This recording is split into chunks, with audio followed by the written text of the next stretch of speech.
What is going on? What is going on? We are back in black in the building, man. Shout out to everybody out there at the corporate plantation. Man, we made it back. Another day, another dollar. Well, another 10 cents for black folk. Another $1.50. Maybe $1.75 to $2.50 for white folk. Shout out to everybody out there. If you're at, church, I'm gonna hit y'all with it. Did Jesus come back? Did he come back? Ah, damn, man. We've been praying and hooping and hollering and doing all this sucking shit, and gas prices is still $8 a gallon. Man, get the fuck out of here, man. We got a lot of shit to discuss today. We're gonna talk about everything today. We're gonna talk about the gas prices. We're gonna talk about Biden followers. Go check out that podcast, that Spaces I did with my brother David from No Compromise Podcast. That brother was speaking real facts. So shout out to him. I'm telling you, motherfuckers better wake up. It seems like us praying to Cesare Borgia is not getting us anywhere, and voting for Joe Biden is not getting us anywhere.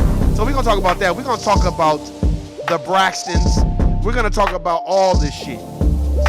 And I want to say again, shout out to everybody that's going to church, reading their Bible, and praying every day, and doing all the bullshit. And ain't nothing wrong with that. But it seems to me that is not replacing the system of racism, white supremacy, and establishing a system of justice.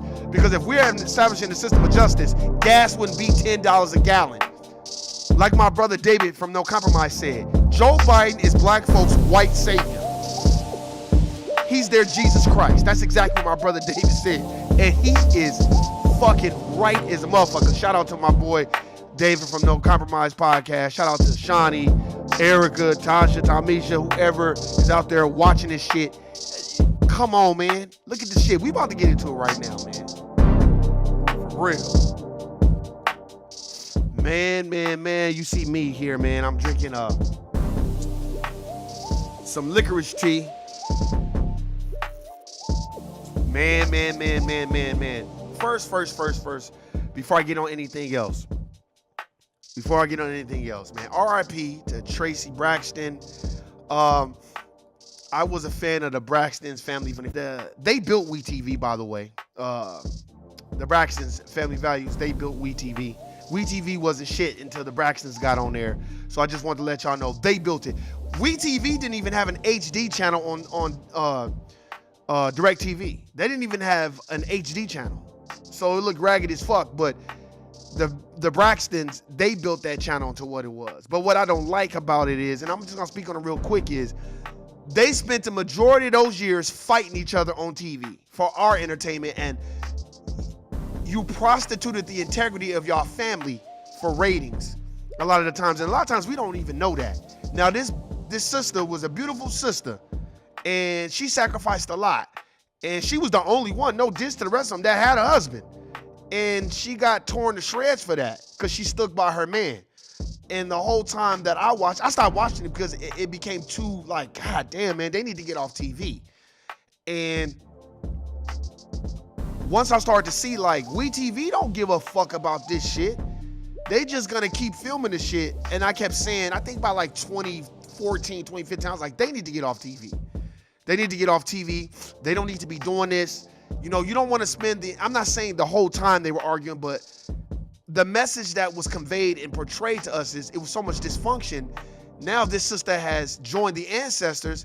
You wasted the majority of your time, in my personal opinion, keeping a lot of that shit private and enjoying the good times. But now, what we've seen, we can pull from the good times, but I didn't like what was being portrayed from them. The arguing, the backbiting, the prostituting your integrity on TV.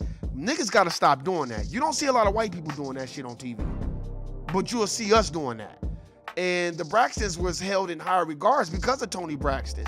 And I just felt like now that this sister has joined the ancestors, now you have to mourn and, sad singing and flower bringing. But I think after that second time, when it got real bad, they was arguing real bad and it just became real toxic. They should have been like, we're not doing this no more, because this shit is just not good. Now this sister, like I said, has joined the ancestors. Now everybody want to be crying and sobbing and shit.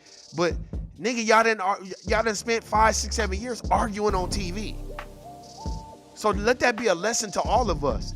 Man, don't prostitute your integrity on no fucking TV or no social media outlets just so you can gain fame or get a little bit of money. Cause it ain't worth it in the end. Now that sister's gone. She's not coming back. And now they gotta live with that. And now y'all been on TV arguing and whining and repeating about the bullshit. And it's like that shit wasn't cool. So I just want to touch on that because I was very disturbed by that. Because I'm like, I stopped watching the Braxtons a minute ago because of all the arguing and shit. And I was like, man, this shit, in my personal opinion, it's got to stop. There's too much of this shit going on. And what I didn't like about WeTV was there has to come to some impasse where a motherfucker like, okay, look, let's just take a break. But see, they making so much money, production, they making so much money, they don't give a fuck about how this is affecting everybody else. And that's just how I feel about it. I just feel like, damn, man, like, we have to stop. Let these white folk go on TV. I was watching this Drink Champs interview with Jason Lee, the dude from Love and Hip Hop. He was saying some real shit about that white boy on 97.5. And he was just like, that's a privileged white boy. Who gave him to say so in hip hop? You grew up privileged. You're a guest basically in our culture. And you ain't nobody. You not relevant and you full of shit. And I agree with that brother. Start calling them out. Because they was quick to call out Whoopi Goldberg. But Joe Rogan is still on motherfucking Spotify. And then you got India Arie who called him out. And then when they start looking at her like, okay, well, bitch, we ain't gonna give you no money. Ooh, I don't think he a racist. Well, then, bitch, sit your ugly ass down, bitch. And why you say something in the first goddamn place? This is what I mean. Then you ask a person about gas prices. These motherfuckers try to act like they don't even know what the fuck is going on. You be like, hey, man, so I thought Joe Biden was gonna change a lot of this shit. Oh, well, you gotta give him some time. Well, how much fucking time does he need? Gas is $7 a gallon. So I don't, and it's so funny because I'm watching and I said, man, I see a whole lot of driving around. So motherfuckers is gonna get that money to put some gas in their car to go to where they need to go to. But here's the thing. I saw a lot of white folk out. Oh yeah, I saw a lot of white folk out. I'm like, because these gas prices don't really affect them. They're just gonna complain about it, but they'll find the money somewhere. They have generational wealth. We don't. Because we so busy not wanting to listen to each other and have value in each other, like what me and my brother Dave from No Compromise, we be talking about all the time. I'm like, why don't we have value in each other like we have value in everything else? The reason why I say that is, like I said, I was watching my brother Jim Jones be mad because Gucci didn't want to help him. I'm like, nigga, it's Gucci and they don't fuck with us. So, like, we have to have some type of understanding, too. And then don't get mad when niggas start calling you out and being like, well, why you ain't supporting black business? Oh, I support black business. Okay, well, then why you on TV whining, on social media whining because they don't want to help you? Nigga, they laughing at you. They don't give a fuck about your $20,000. It's a $1 billion company. They don't care about you and your $20,000. Nigga, you not at Walmart. You at Gucci. But we put so much intrinsic value in shit that they make. That's why the Italians be laughing at niggas like, look, these niggas wearing our shit when we want to be them. We tanning, getting fake lips injections and ass injections and all this other shit, and these niggas want to be us. But secretly, we want to be them. And this is the shit that be making me laugh. And don't even let me get, and this is another thing I want to get on too. Your boy Jesse Moistet. See, that's what he get. See, what I want to do is I want to kick him in his ass and be like, see, this is what you get for talking about the gay Tupac. Now you want to say I'm a black man and I'm not crazy and I'm not insane and I'm innocent. Stop, nigga. Them Nigerian niggas told on your ass. You want to make more money on Empire, so you figure if you pull a stunt, you can renegotiate your shit and get more money, and you got fucking busted. And now all of a sudden, I'm a black gay man. Nah, get the fuck out of here, nigga. You was claiming that gay, LBGTQ, LMNOP, so stay your bitch ass over there. Guilty, nigga, and take the nigga to jail. That's why that judge was like, okay, we understand. Bailiffs, get this nigga. And that's what he get. Y'all niggas is gonna learn to stop doing that bullshit. And then now I'm a black man now. Nigga, I was watching this thing on Fox News, man. This white dude had me dying laughing. Y'all niggas just go watch Fox News. This shit is hilarious. This white guy was like, they played the clip of him, and this white guy was like, oh my God, geez, you're not even going to General Pop. We know you can't fight. He was talking so much shit about it, but that's what you get. And I know the Democratic Party had him. I know they are behind this stunt. He's taking a fall for something greater. Because they was trying to really push that LGBTQ shit. Now they can't really push it because the nigga was lying. So now that shit was fugazi. That's what you get. That's why I be looking at people and I be like, okay, explain to me why gas prices are the way they are because of the situation. They be like, well, the war in Russia. And then this is what I've told everybody. Now listen to me real good. Listen to me real good. Isn't that what they said about the Iraq war? When we were supposed to go to Afghanistan, then we went to Iraq. They said the reason why gas prices were so high because the Iraqis was controlling the oil prices. Now that we're in a war with Ukraine, all of a sudden their oil is the reason why our gas prices, that doesn't fucking make sense, man. Stop just believing anything a motherfucker tell you. That shit does not make sense. The reason why I say it don't make sense is because that's what they said when we was in the war. But hey, what's going on, Erica? B1 all day. That doesn't make sense. That's why I'm like, listen to these people. Listen to them. This is what your President Joe Biden got you, $7 a gallon. So that's what you motherfuckers get. For talking about, man, vote for Joe Biden, man, he gonna fix everything that Donald Trump. Yeah. Okay, right. He just gonna do so much better than Donald Trump. The nigga been in office, he ain't said black. I looked at this tweet, somebody tweeted, Joe Biden and Kamala Harris be snorting cocaine before they go to speak to the American people. Joe Biden don't even know where he be at half the time. He don't even know where he be at. But here's the thing, though. This is the thing that we have to understand. We got to do right by each other. And motherfuckers is like, oh, well, nah, man, I don't give a fuck about no Ukraine war. They ain't got shit to do with me. That's the problem. These are white people making these decisions. Gas been planned to get up for spring. Look, gas always goes up in the summertime and it decreases in the fall. But my thing is, how's gas gonna go up damn near $1.25 in a matter of 90 days? Stop. They know what the fuck they doing. Oh, I'm gonna go get an electric car. Go ahead. Electricity done went up 9%. So go get you a Tesla. I thought about, but you gonna need a charging station too, nigga. And now your power bill gonna go up. Solar panels, go and get some solar panels.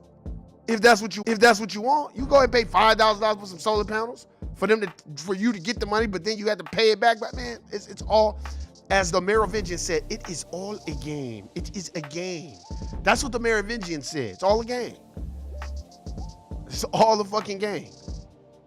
That's why I said what I said about the Braxtons. Y'all spent the majority of the time, I don't care who get mad. To me, y'all spent the majority of the time arguing and fighting with each other. Yeah, y'all had good times, but the message that will forever be in a lot of people's minds is y'all just argued a lot and y'all never really got along. It was always something. And it was like that TV channel benefited off of y'all pain. And then y'all wasted so much time because y'all all thought that y'all was gonna live forever, and I get it. And then this sister's battling something, which y'all probably were privy to. And now she's gone, and now we gotta go back and play all the good times. But how do I erase the bad times? Because there was a lot of shit on there that I felt like shouldn't have been on TV. And white folk do not divulge their personal business on TV like that. You notice any type of reality show with white people on there, when it gets too heavy, they just won't renew their contract or they won't do a second season. They won't do it. And if they do a second season, it's fake and it's phony. It's not realistic. I'm telling you. That tea was good. Let me tell you something, man. We got to understand what the fuck is going on. Not them. You know what I mean? You look at the gas prices, you look at all the stuff, and, I'm thinking the whole time, I'm like, so who could afford $5 a gallon? Like, really, if you look around, like, I'm talking about who could really afford that? If you live in Las Vegas, Nevada, nigga, average rent is like $1,500 a month. You're like, oh, that ain't bad, nigga. That's bad for Vegas. Nigga, when I had a 2-bedroom apartment, that shit was $620 a month. So I don't want to hear that shit about, oh, that ain't bad. No, nigga, that's ridiculous. Nigga, I had an apartment for $620 a month. What the fuck you talking about? The most a nigga paid for an apartment, a 2-bedroom apartment, will be $700. That's the most, and that's expensive, which means you got a gated community goddamn apartment. Now they like, well, you're not getting no gate, you ain't getting shit. Oh, and by the way, nigga, we gonna need that $1,500. Oh, and by the way, we gonna need 3 times that rent.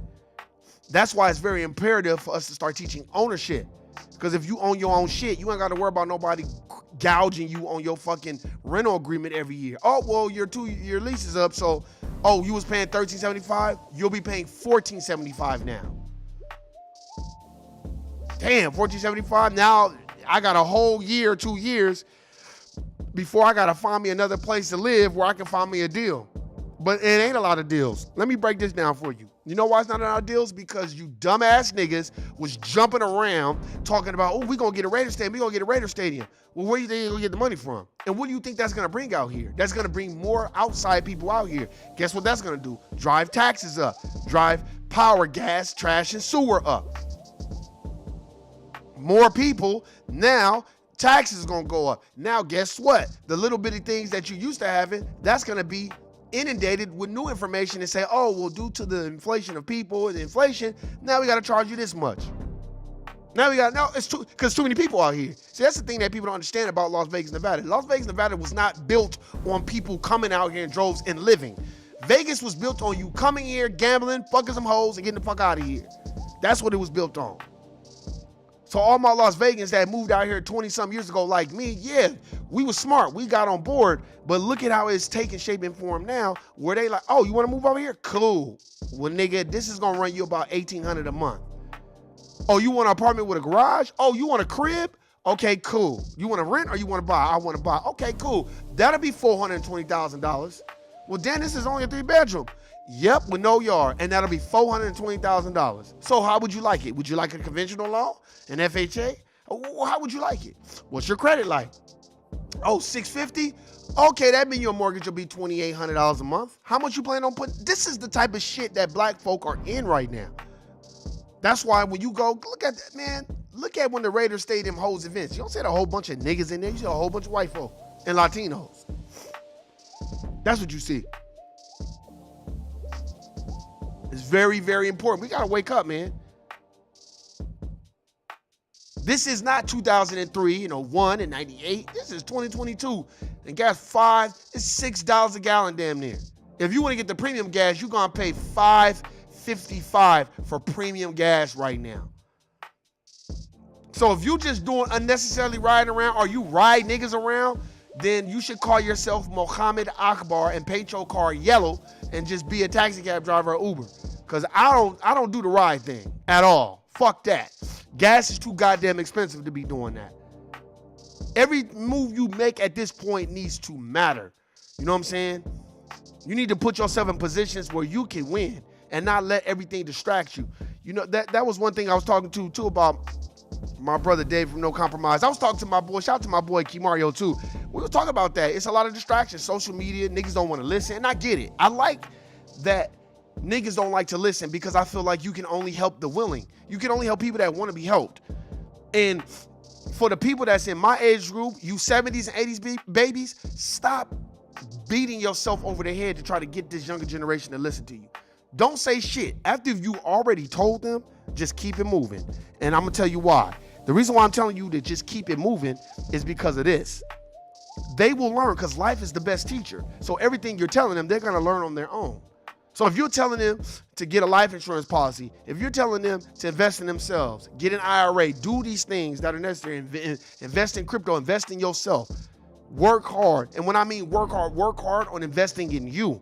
Don't work hard on investing in everything else. Go try to get you a property and maintain it. If you tell people these things and you step back and move aside to move ahead, they can never go back and be like, you didn't tell them. Because they know you told them. I've told family members, I've told anybody around me that's been up under me, go get you a life insurance policy and go try to buy you a property. You can party after you get your property. Just knuckle down and discipline yourself and go get your property. And look, I felt like Noah before the flood was coming. Because look, man, let me tell you something. When I bought property, it was very difficult. It was very hard. Because, the thing about it is you're not educated about the process of going behind doing it and handling a business and maintaining it and keeping it. I wasn't educated that way. So I had to see in the dark. So when you see it in the dark, it's very, very difficult. So the thing that I'm telling you is do the research. Like I was on, what's my brother's name? He's got a podcast too. And I was kind of telling him my story, and I'm like, look, man, read these books. Read Black Labor, White Wealth. Go read Stock Tip for Dummies. Go read Mutual Funds for Dummies. Go read Think Like a Millionaire by Dr. Boyce Watkins. Go read these books because it's really going to help you. Why you say it's going to help you, Warren? Because let me tell you, it gives you a different perspective financially about where you need to be and where you're trying to go. You know, there's times where you're going to want to buy stuff for you. This is what I learned. I don't care what it is. I don't care if it's a car. I don't care what it is. If that's something that you want to buy for you, buy that shit. Fuck what everybody else is talking about. It's your lane and it's not nobody else's lane. And if you worked hard and you was handling business, that's for you. We have to understand that. And the reason why I was a big proponent of going to get into property, because when I bought my property years ago, it was difficult, but that's when things were not as expensive. So I kind of got in at a good time. Now it's difficult to get in that time.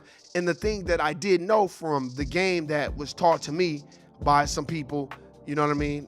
It wasn't really necessarily my family. I had outsiders that was gaming me up. And they were basically like, look, Warren, you know, right now you're not really, you know, happy with it. You got it. It's a lot of work. It's a lot of struggle. You know, you can't really go nowhere. You can't do nothing because all your money has been tied to this property. But in years to come, you're going to be thankful. And the reason why you're going to be thankful is because, you know, can't nobody go up on your rent. Can't nobody do certain things. There's certain luxuries that come with that. And I didn't get it at first. And I was frustrated. I was ready to walk away because I was like, man, fuck this shit. This shit ain't shit. Fuck that. I could be in an apartment and chilling. But I'm glad that I stayed the course because, you know, years later, I started to see like, ooh, shit is changing. And then when they rebuilt the freeway out here in Las Vegas, Nevada, I was like, something is not right. Then when they got done rebuilding, oh, we're going to get a stadium. Then once the stadium come, now the taxes is going up. Trash is up. Gas is up. Sewers up. Electricity is up. I'm like, damn. And then now you listening to people's stories, which are sad about, man, shit. They trying to charge a nigga $1,600 for rent. I'm like, damn. And then think about it from there. It's only going to go up and up and up.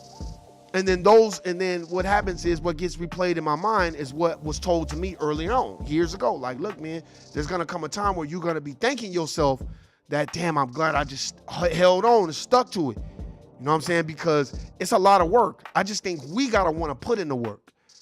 And our younger generation, they want instant gratification. They don't want to put in the work. That's the difference between them and us. That's because on social media, they're watching this instant success, so they don't want to put in the work. But that's just something that we got to understand and we got to know, not them. And once you tell the younger generation what it is, they'll soon see for themselves, man. But we have to understand what's going on. And again, let that be a lesson with the Braxtons. Don't spend your time arguing with your family. If you're going to be arguing with them, just get away from them. Get away, move aside to move ahead. My family members know I'm not gonna be arguing with you. I don't have time for that shit, man. And then something happens, something tragic happened, and now we gotta be fake and phony for the greater good. Now I ain't into all that. I'm into building good fundamental relationships, not relationships where we gotta see each other every day, we gotta hang out every day. That's not what siblinghood is. To me, siblinghood is just keeping a rapport with each other and having a great relationship with each other. So in case one of us need each other, we can go to each other. Because you don't want to be spending your 20s and 30s arguing with your siblings over nonsense, and then something tragic happens, and now everybody got to come together and pretend like they sad. It's like, nah, man, we can't do that. We just can't do that. And another thing, too, we got to stop allowing people to give us our narrative of success and telling us what the success is. Your success could be buying you a fresh-ass car. That's successful. Well, what you mean? Yeah, it is. If that's something you accomplish and ain't nobody help you with, what the fuck? Success is within you. You define success, not everybody else. Shit, I felt more successful when I had a motherfucking apartment. If y'all niggas really want to keep it a bean, man, couldn't nobody tell me shit when I had an apartment. And I had a roommate, and I didn't give a fuck. I had an apartment, and I had my own shit. And I was like, shit, I got an apartment, though. And I felt more successful then than ever. I remember motherfuckers was like, man, you act like you got a mansion. Oh, well, I got my own shit. It's better than living with my mama or living with my dad or living with cousins and sisters and brothers. I got my own shit, and that's what should matter to you. Go check out the gas prices. Keep your gas receipt and go look at it.